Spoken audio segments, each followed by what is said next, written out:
শেখ হাসিনা সরকারের পতনের পর রাজনীতির পট পরিবর্তনে খুব একটা পরিবর্তন আসতে দেখা যায়নি বিএনপির রাজনীতিতে। গেল 15 মাস যাবৎ বিএনপিকে নিয়ে কেবল একটি প্রশ্নই ঘুরপাক খাচ্ছে তৃণমূল থেকে শুরু করে সাধারণ মানুষের মনে, কবে দেশে ফিরবেন দলের ভারপ্রাপ্ত চেয়ারম্যান তারেক রহমান।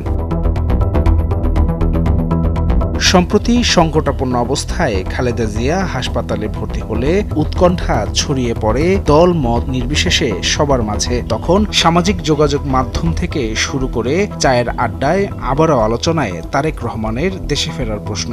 সংকটাপন্ন মায়ের পাশে সন্তানের অনুপস্থিতি সাধারণ মানুষের মাঝে জন্ম দেয় ব্যাপক আলোচনা সমালোচনার। পরিস্থিতি বুঝে সামাজিক যোগাযোগ মাধ্যমে পোস্ট করে নিজের পরিস্থিতি তুলে ধরার চেষ্টাও করেন মিস্টার রহমান।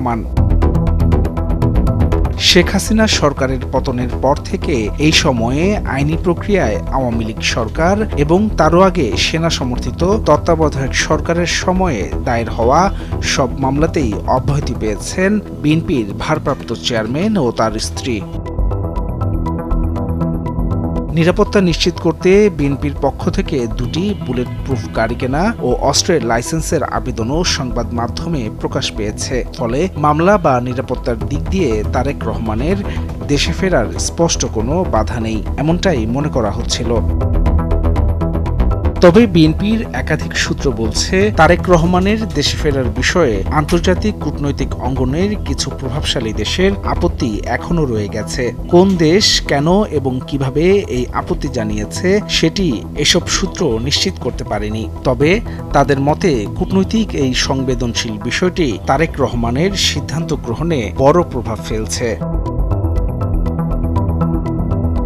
রাজনৈতিক বিশ্লেষকদের মতে ফেসবুকে তারেক রহমান যা বলেছেন তাতে মনে হয় দেশে আসার বিষয়টি তার নিজের উপর নির্ভর করে না এবং আরও অনেক ফ্যাক্টর আছে যার উপর তার নিয়ন্ত্রণ নেই। তবে বিএনপির কয়েকজন নেতা ইঙ্গিত দিয়েছেন নির্বাচনের তফসিল হলে পরিস্থিতি যেমনই হোক দেশে ফিরবেন মিস্টার রহমান এবং তিনি নির্বাচনে দলের নেতৃত্ব দেবেন। ১/১১ সময় রাজনীতিতে না ফেরার মুচলেকা দিয়ে লন্ডনে চলে যান তারেক রহমান। ডেস্ক রিপোর্ট, ভোরের কাগজ।